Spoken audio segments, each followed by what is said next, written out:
Hello, welcome to SpeakEasy Unity Festival. Hello, George. Hello. It's good to see you. Yeah, you know the drill. I don't think you need to worry too much about uh, muting when you're not speaking and unmuting when you are speaking, because as we know, it works much better that way. And yeah, it's good to see you. The singular applause. No, you get extra points, and there'll be video clips of other people as well, so that's great.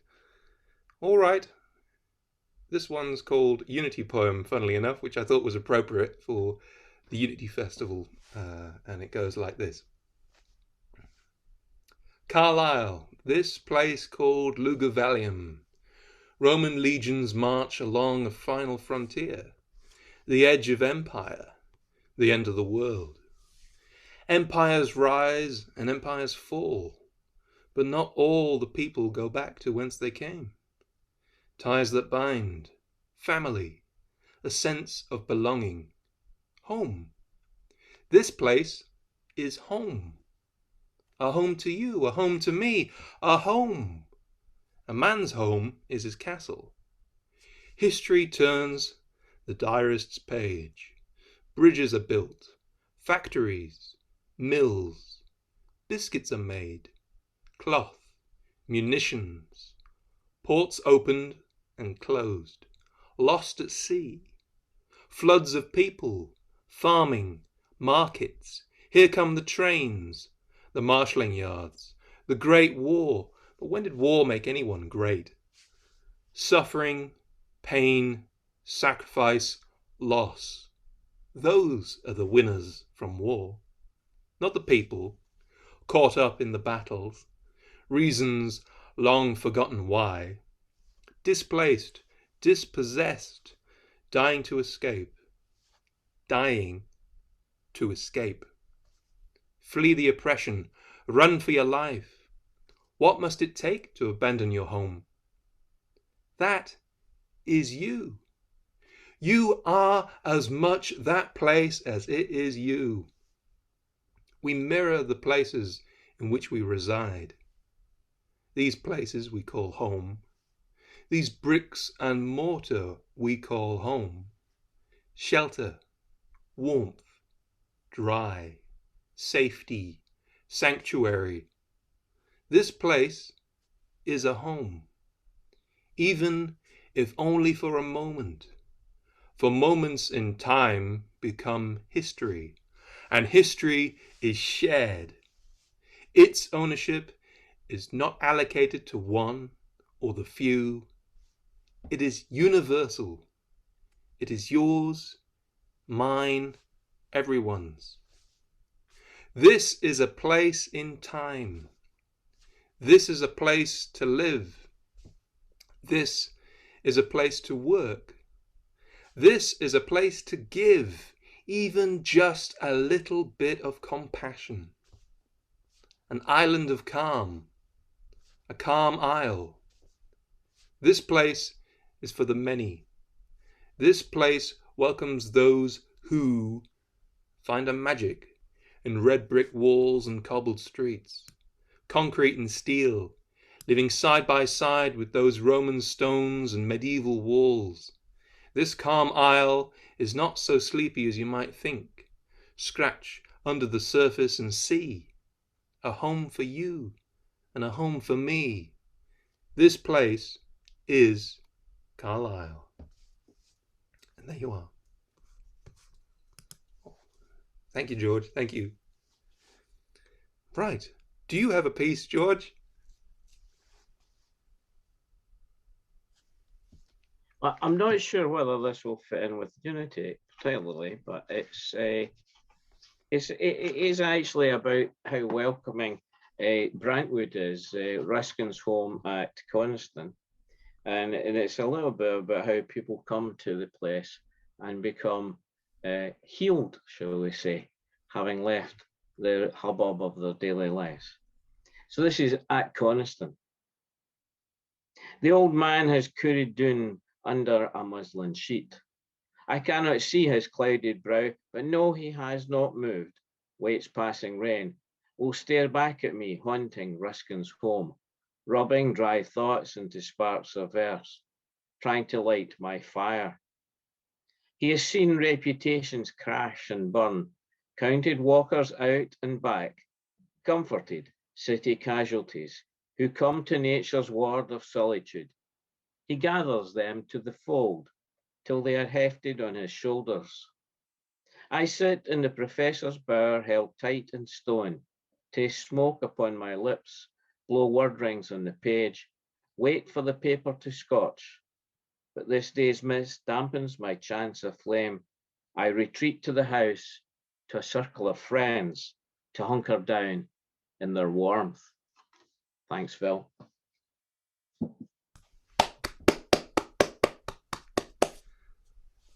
That was good, George. Really good. Was that written at Brentwood as a part of an exercise there, or? Sorry, George, you're on mute.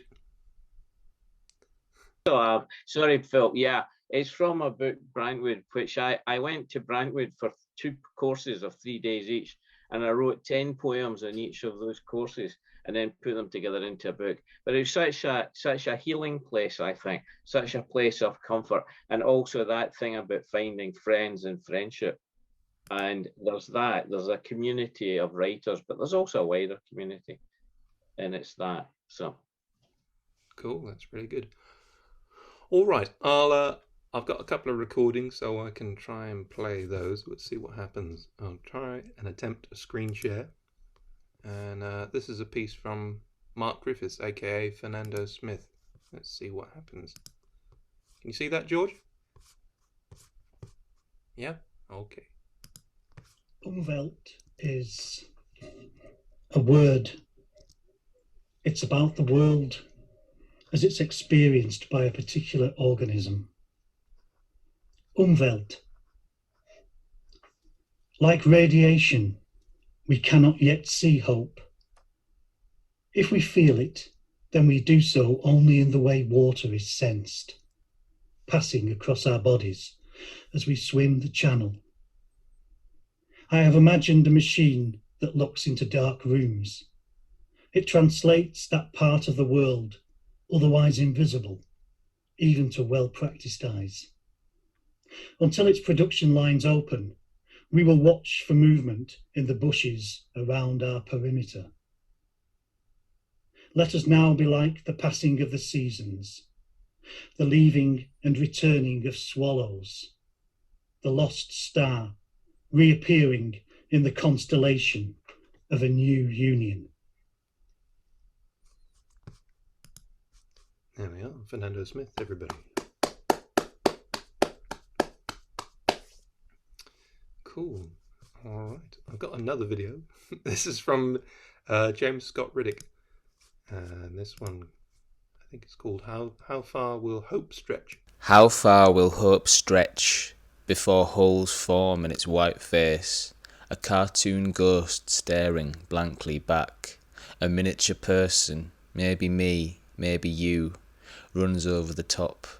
A race against hope's waning structural integrity. No match for its sagging, their tiny heft only aiding gravity's deconstruction. And the inevitable happens. The ghost mouth forms and expands. Too fast, the person slides in. Or do they dive in, relishing the opportunity to join the dead? That's James, and he's a local boy. He's from Aspatria originally, so and he was resident poet on Caroline Robertson's Radio Cumbria radio show. So the boy done good. All right, what else have we got?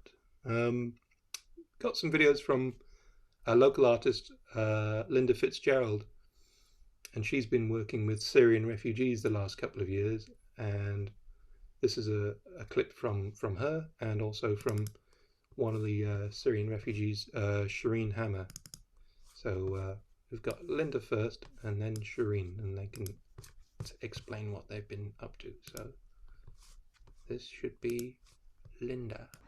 Hi SpeakEasy people, thank you so much for inviting Shireen and I to take part in some poetry for the Unity Festival. We're very, very pleased to be asked to do that, and I hope you're having a really good day.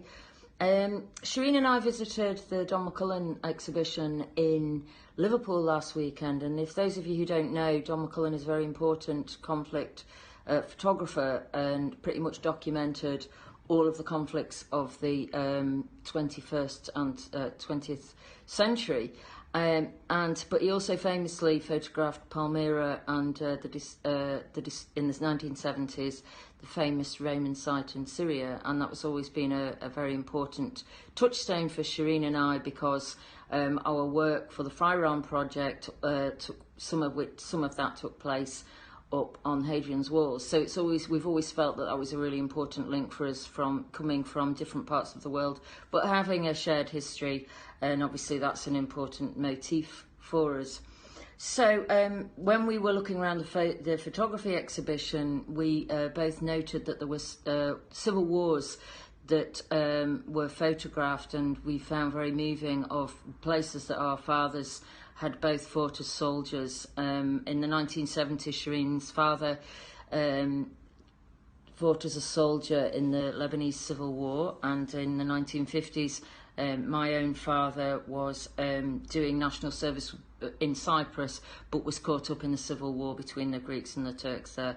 So we felt this was a really important and significant juncture for us, really, to both be standing in an exhibition and looking at photographs from these two conflicts. So I decided to keep it short today, and I know it might not sound like that, and do a little bit of haiku. It's not traditional 5-7-5 syllables, it's 6-7-6, but I may have got that wrong because words are a bit more of a strong point for me than numbers. So I'll just read this very briefly. I've called it Father's Day. Cyprus and Lebanon, soldiers and men of honour, our dads, briefly close by. Thank you very much. I hope you have a wonderful day. Signing off now. Bye. There we go. That was good. So yeah, and then we've got Shireen, and as Linda said, she's from Syria originally, and she's done a piece as well. Hi everyone. Just want to say thanks for having me today, and it's me, Shireen. I'm gonna read my poem, but I just want to say apologize if I do any mistake in pronunciation. As you know, English is not my first language, so hopefully I will read it correctly. Thank you. What if you lost the passion? What if you are afraid to write? What if you are afraid to show your pain? What if you got used to the pain? What if you lost the passion for detail that caused your smile? What if you still love your things, but you don't like to approach them anymore? What if they became normal? What if that sparkle went out in your eyes? What if you hold a paintbrush and no longer know the way to finish the painting, tearing your papers one by one? What if you lost the path of art that revives your soul?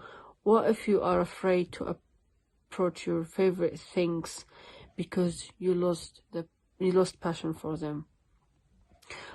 What if the sun stops lighting your morning like it used to? What if the moon stops showing your happy memories? What if I stop being happy by looking at stars and galaxies? What if you no longer belong to your place? What if you are afraid to change your place? What if you lose the closest to your soul? What if you are afraid of losing more than you lost?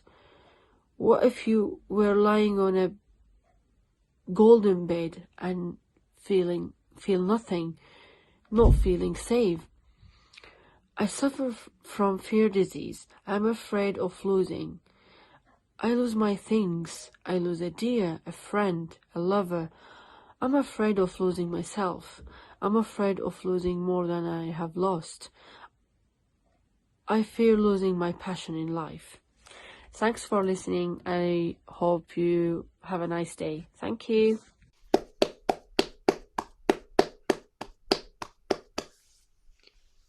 Really, really lovely stuff from Shireen and Linda there. So, yeah, okay. I've probably got another one here.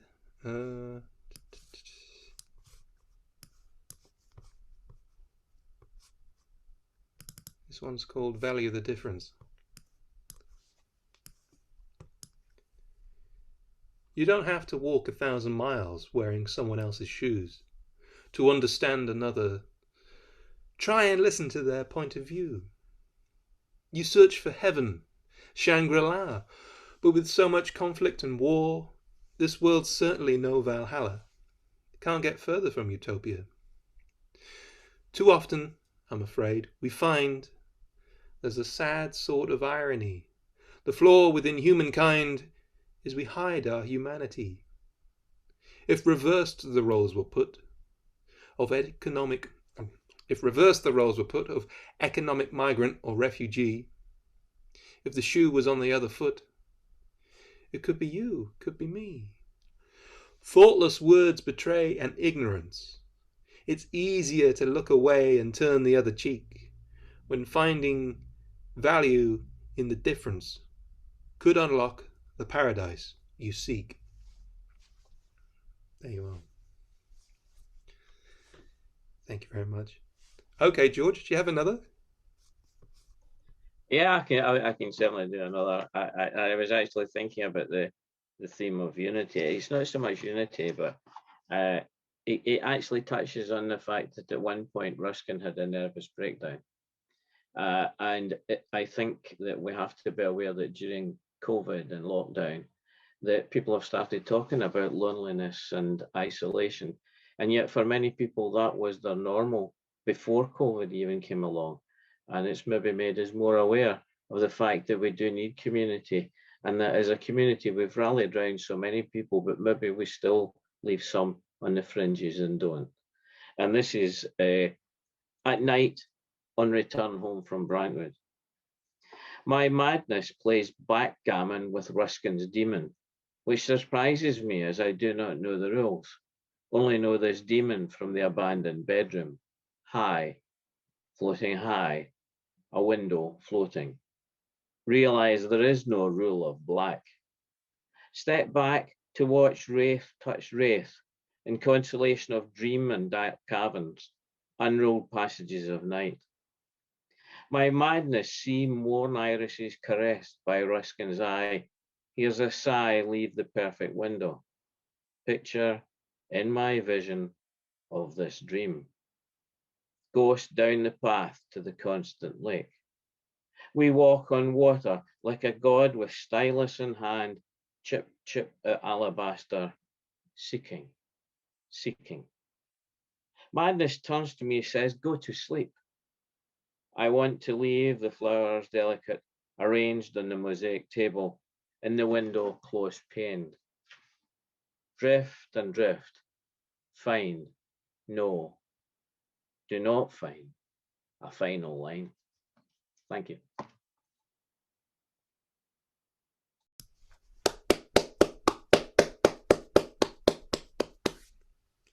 I really like that, George. Really, really good. Yeah, you're right about the lockdowns. It's amplified the loneliness and the distance between people, hasn't it? And as you say, it was there. A lot of it was there to begin with anyway, but yeah. Okay, I've got some more videos. So this is another one from Mark Griffiths, and it goes like this.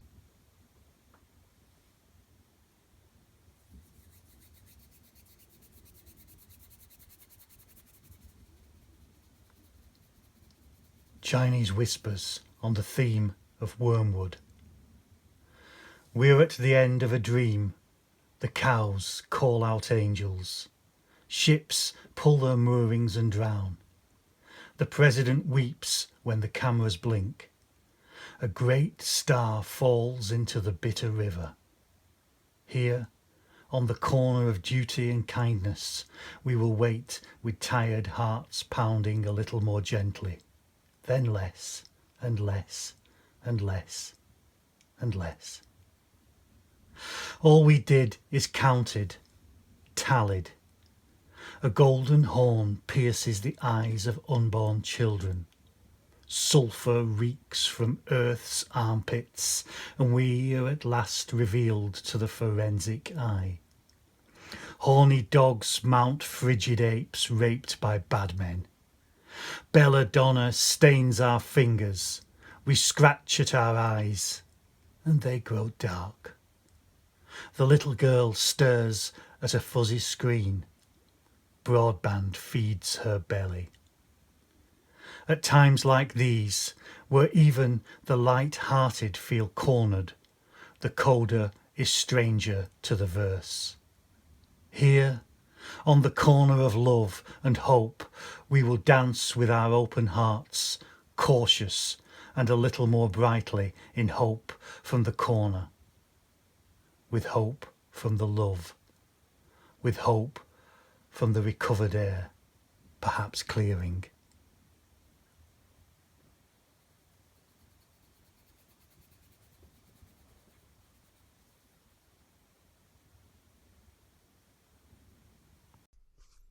Yeah, Mark Griffiths there.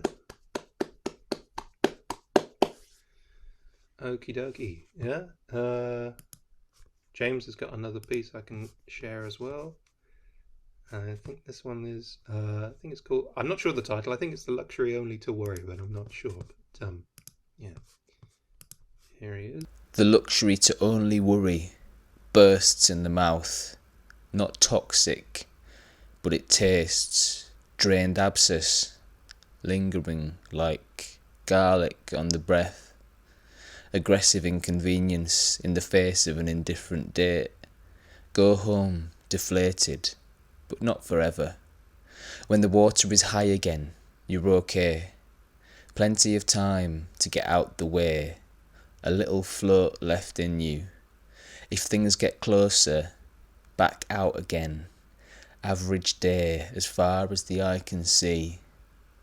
Elsewhere, you couldn't pin it on a map. Something happens.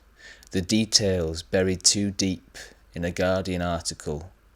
Without realising, you search for incentive. Come back empty-handed.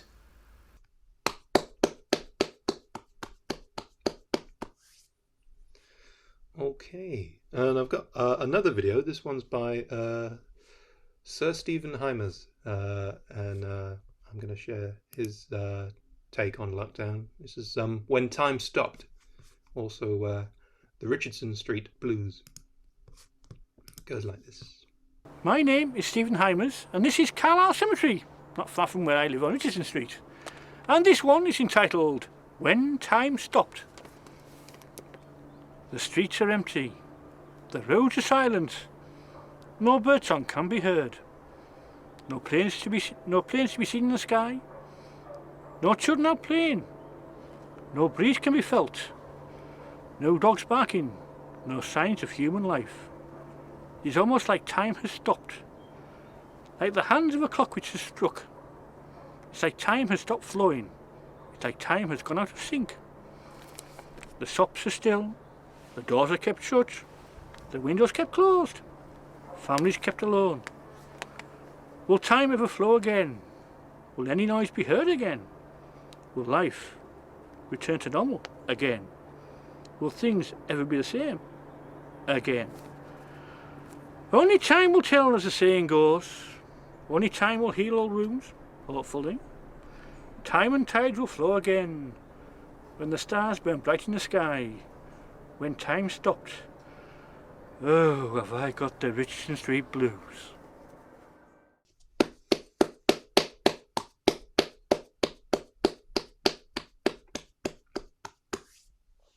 There we are. Yeah, we've strayed into a little sort of lockdown section there, haven't we? I've got another piece here. This one is IRL, in real life, and unfortunately it's sung, so it goes like this. in a Bob Dylan style as well. So I have to, you have to forgive me on that one. Digital living, it's reaching oh so far. Now they're meeting in your kitchen, your bedroom, and your car. Technological tentacles crisscrossing round the globe. When fatigue begins to set in, enter fun time mode. Once all this we did, it was just the way we lived. IRL, it ain't no living hell. They're dancing on the tables, they're dancing on the chairs, they're dancing on the ceilings and dancing on the stairs. Once all this we did, it was just the way we lived. IRL, it ain't no living hell. That should probably be a harmonica bit, but I'll work that in post. I can fix that. They're writing down new stories, new verses, and new forms, working in this headspace where they've never been before. They're writing down their riddles, working on their endings, beginnings, and their middles. Once all this we did, it was just the way we lived. IRL, it ain't no living hell. Don't matter if it's going wrong, don't you say your words and you sing along. Your tunes will play no matter what the weather. Your online choirs harmonize apart together. Once all this we did, it was just the way we lived. IRL, it ain't no living hell. Once all this we did, it was just the way we lived. IRL, it ain't no living hell. There you are. Follow that, George. Have you got another one? Yeah, I'm sure I can do so. I've dug out another bit. I was looking for something that might suit Unity, but sorry, I've lost it now. Oh, here we are. Yeah, I think. Yeah, it's not so much. Well, it was at a time when I actually felt, for once, to be totally at one with nature. I was out actually in the Lake District, and suddenly I just seemed to be part of it. So it's untitled because it's part of a longer piece, which is waiting to meet with the deal. But it's actually something that I'd written 50 years ago. I wrote it when I was in my 20s. For once I was accepted, totally. Not as a stranger, but as one belonging. I did not question or look askance for any outward sign. I knew within myself that it was so. A stillness over all, and yet not still, for there was a breeze, but one that seemed to pass right through me. Indeed, in body I was not there. No startled flight, no cry of sharp distress, no sound of stirring stone beneath my feet. There was no conflict, no striving to understand, only pervasive peace and a melting into air. Thanks, Phil.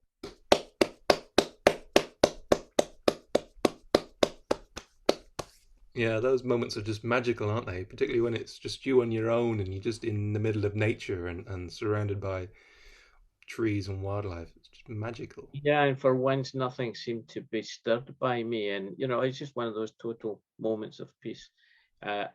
You strive for that, don't you? But nature is a wonderful place to be.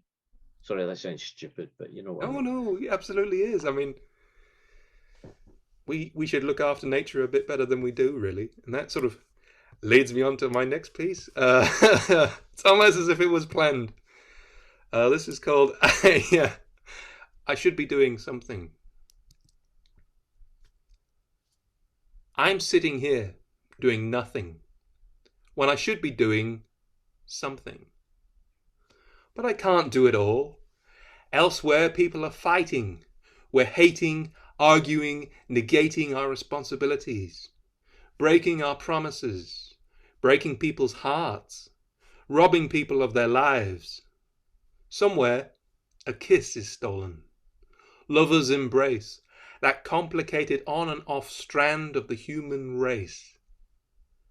Traffic lights click through their cycle, red, amber, green. Think how simpler life could have been. Dolphins swimming somewhere in the seas. Snakes slither through jungles, escaping destruction of rainforest and felling of trees. Humankind takes, and takes and takes, and gives back so very little. And what we return is unhelpful waste. Plastic bags, plastic bottles, plastic, a wonder material, virtually indestructible, fantastic. When the wars come for control of clean water, will we regret those times when we could have done something and instead did nothing? This world is fragile. This world is yours. This world is mine. This world belongs to the unborn child. This world should be worth bringing a child into. Sometimes I wonder if it is.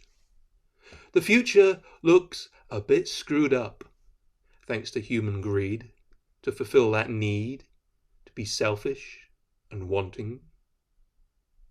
And I'm sitting here, doing nothing, when I should be doing something. There you are.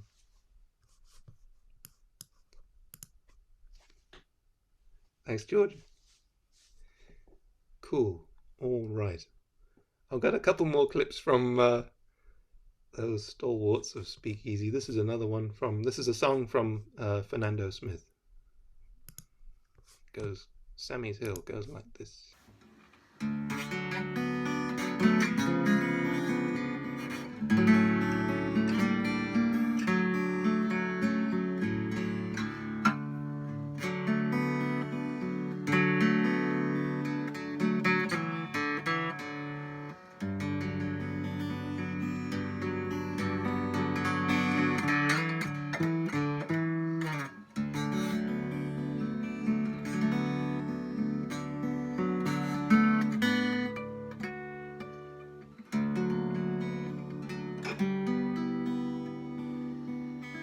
Sammy's Hill was a mound, an earth mound that I think had been left over from the bombings in the war. And when I was a boy, I used to play on Sammy's Hill. We all used to play on Sammy's Hill. We'd say, I'll meet you at Sammy's Hill. That's where you'd go to school. You'd meet people at Sammy's Hill. Sammy was a cobbler, apparently. This was in Fishpool in Bury, near Manchester. And this is called Sammy's Hill. It's a simple song.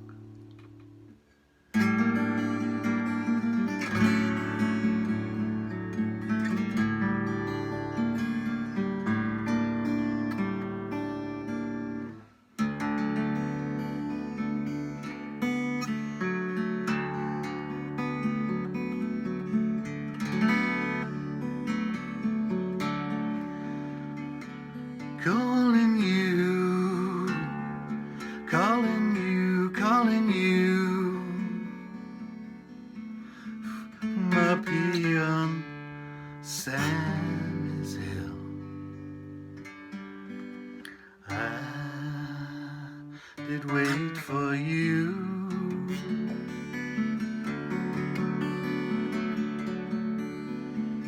I waited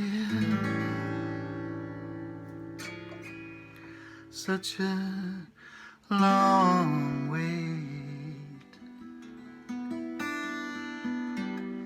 waiting for you, waiting for you.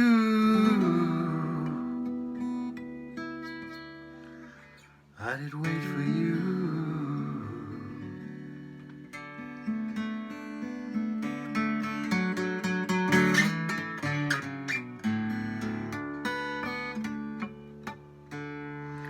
Calling you, calling you up here on Sammy's Hill.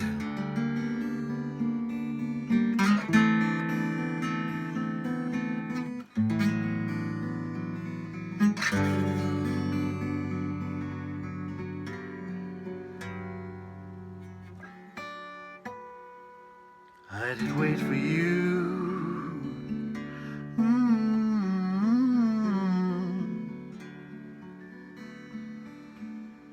Such a long such a long time.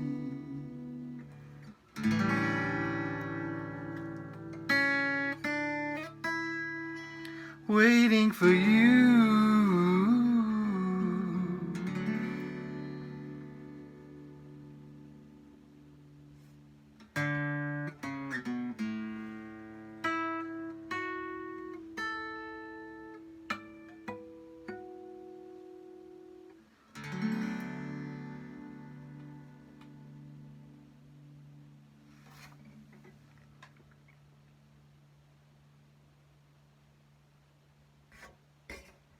Mark Griffiths.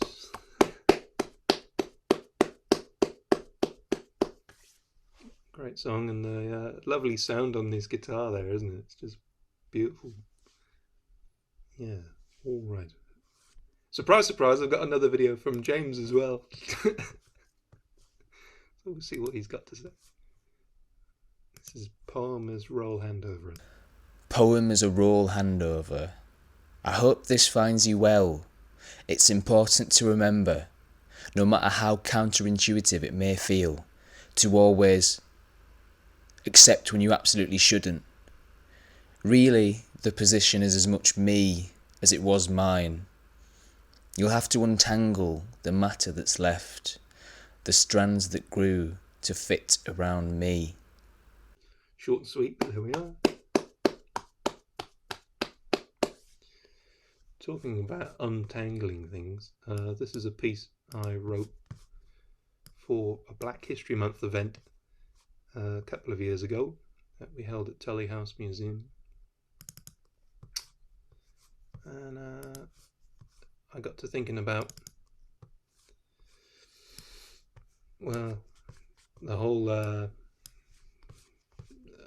thing around the slavery and how people could rationalize trafficking human beings. So this poem's called Who Knew? It goes like this. Who knew just what wickedness folk, people, can do? That primal, central instinct for preservation, to rise to the top of the tree, to make others work for thee, for free. Through fear and domination, to forge the greatest nation, built upon a warped foundation. Who decides one race is strong and one is weak? Who is the enlightened one and who the freak? Last time I checked, there was only one race, to which we all belong. Those greedy actions justified by profits of many kinds, all so bloody wrong. Where was the thought? Where was the love? Where was the understanding? Where was the humanity? It took far too long to stop this insanity. But it never really goes away. Rebranded, repackaged for another day. Anything you want. Anyone you want. Who knew? When the first ones left, that central cradle spread far and wide across this world, moving out as far as they're able, to the cold lands, wet and bleak as fertile soil, but the sun is weak. The body's genes, with less melanin, become the norm to let the sunshine in. A mutant spawns the pale skin race, and difference and prejudice is born. Ideology and misunderstood biology are the weapons of choice for the mutants who think that they're the chosen. But you're rewriting your past, a history that's interwoven, seeing it from another angle. I guess some people will sell their own grandmothers to make it rich. Some bright spark came up with this magic triangle. What a Weasley son of a bitch. Kidnap those inferior. We'll find them in the interior. Use the opiate of the masses, or just brute force, clubs or broken glasses. African people, we take them, cross the ocean, and we make them. Break their backs on some plantation. We can't pay them, but promise their salvation. To live in chains your whole life just because you're not white. Who are the weak? This is not forgot. Who is the freak? This was people's lot. And those who reaped rewards are still wealthy dukes and lords. Ever wonder how they made their cash? You'll find it rests upon a stash of bones. No different from yours. Sweat, no different from yours. Blood, no different from yours. Tears, no different from yours. Who knew? Through a fault of pigmentation would lie centuries of subjugation. Thanks, so-called civilization, indifferent for so long to the protestations. Back, sheltered in the cradle, at the rise of humankind, when blackness was a virtue, before the birth of time. Who knew? There you are. Thank you very much. Do you have another piece, George? Yeah, Phil, you know me, I've always got something. But actually, interestingly, this sort of follows on a little bit from that in a way. In Glasgow, there's the bridge at Central Station, often known as the Healingman's Umbrella. And for years, you used to pass through that without any beggars or homeless people sleeping. And then latterly, there's just been lines each side of the bridge often. I actually watched a child one day going over to give a beggar or a homeless person, a beggar sounds a bad term, but to give a man a £1 coin. And I thought the child was about 4 or 5. And I thought, there's a child that's grown up thinking that someone homeless in the streets of the city is the norm. Whereas, and interestingly, of course, during lockdown, they managed to find places to put them all. And then after lockdown ended, they've put them back out again, you know. But anyway, so this is, in a one city of culture, do perils grow. Grating an oyster it causes irritation, which becomes a peril. He sits in piss beneath the railway bridge, asks for passing change of those in range of his cracked voice. Cost a coffee cup of loose coin on the stained pavement are his manna, his daily bread. 4 carrier bags, a whole new view on what is meant when they sold bags for life. These may well outlast him. He is stretched, seams showing, body abandoned. She has a wheeled case, is crisply dressed for winter as she stakes her place with red sleeping bag. Out of place, out of luck. This is her Hilton, her flat, her future. Above, the London sleeper rumbles south, others beginning their journey with whiskey and comfort, as her brittle laugh greets her night companions. Thanks.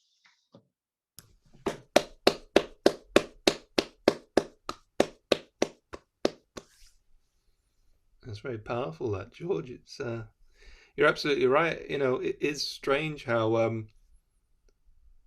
well, I guess the hotels weren't really doing any business, so they did find a lot of place for people to get them off the streets during the pandemic. But it's like as soon as they decide to, you know, try and open up the hospitality again, don't they? It's like they get booted out. It's something we have to, yeah, something's amiss in society there, unfortunately. Yeah. Okay, I think we'll do one final round. I've got another clip from James, and this one is Let's Hew Some Shapes, I think. Let's hew some shapes out of this soft text rock. Maybe place it in a mortar, work it till it's a fine powder, Sow it over some furrows, scatter over onions as they caramelise or insufflate, and see what it does to our minds. The first cut is the worst cut, infinitely bigger than any cut before. It makes your heart feel too big for its cage, and a stable grip, a memory, or a myth, or a memory of a myth. I've never cut an umbilical cord, so I won't compare the two. But I couldn't help the association in my mind, and admitting that seems the right thing to do, or worthwhile procrastination from what is actually the right thing to do. That being whatever doesn't hurt someone else. Throwing the biggest rock you can heft into an empty lake. Kicking discarded cardboard like you've wanted to kick people before. Telling yourself you want to die, but only in your own head. All which you can harness when you bring your implement into contact with the raw word matter block. Each a different screwdriver head with its own impression. Irreversibility as common ground. All you can do is start. James Riddick. Okay, and then there's one more clip from Mark Griffiths as well. Pierre Joseph Proudhon had a famous quote that went, "Whoever lays his hand on me to govern me is an usurper and tyrant, and I declare him my enemy."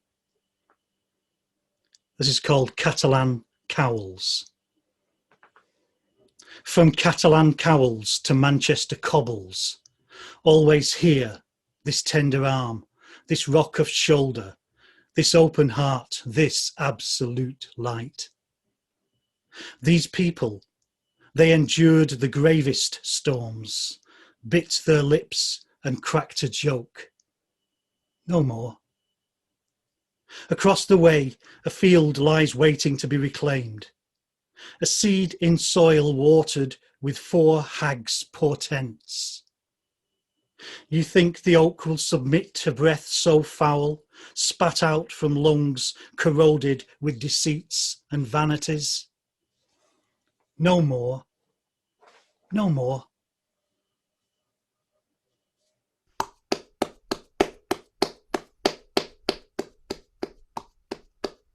Okay, George, have you got one last one you want to share, George?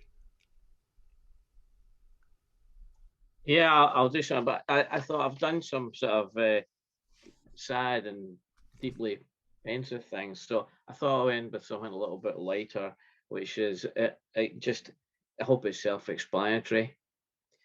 Maybe I should mention Chuff is actually a member of the crow family, got about a red legs and a red beak. So this is crow and great orm. I would be chuffed to see a chuff. All I see is a crow. I know it's a crow, not a chuff, as no red beak breaks the black. This is a crow, just a crow. Like those on the roof at home, dark shadow of Edgar Allan Poe hanging on fingered wings above me. I cannot crow about a crow in Great Orme. I cannot regale with a tale of goats and mines and trams and views. Cannot pretend I know about exotic birds, smiling as I explain how I saw a chuff. Like a crow, but with a red beak, startling, bright red, glorious chuff. Why don't I say I saw a chuff? Who's to know? I only saw a crow. Thanks.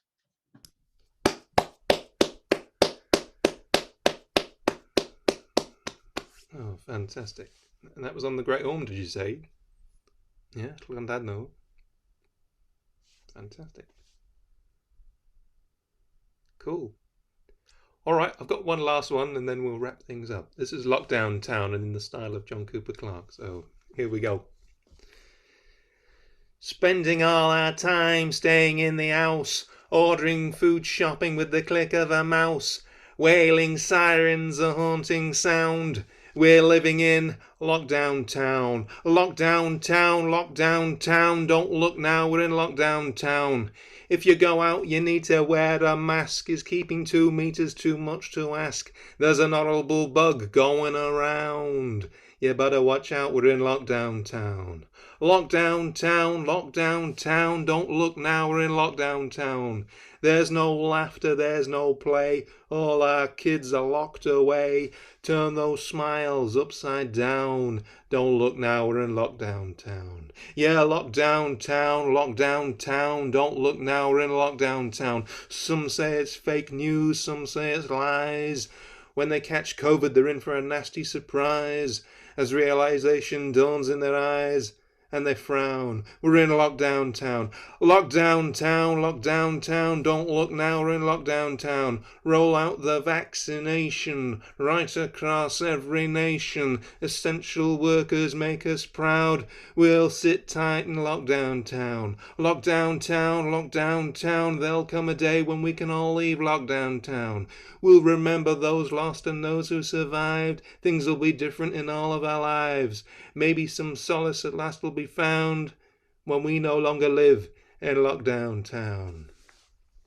There you are. Thank you very much. Well, that's our hour. So just a quick round of applause to everyone who read and everyone who listened. And thank you to George for coming along in person, online, remotely, and everyone else who contributed. Cheers. Thank you very much, George. I hope you've had a good time. Yeah, thank you, Phil. Enjoyed it. We'll see you again soon for SpeakEasy and maybe at I think the Poetry Symposium will be rolled back sometime into August, but Andy's got to just check the date on that with Telehouse. Obviously, to be confirmed. And yeah, there might be I think there's another Unity Festival planned for next year, so we'll see what happens. Thank you so much for coming along. So maybe might be able to even be there in person, Phil. Hopefully. Thank you so much for coming along, man. Take care. Bye.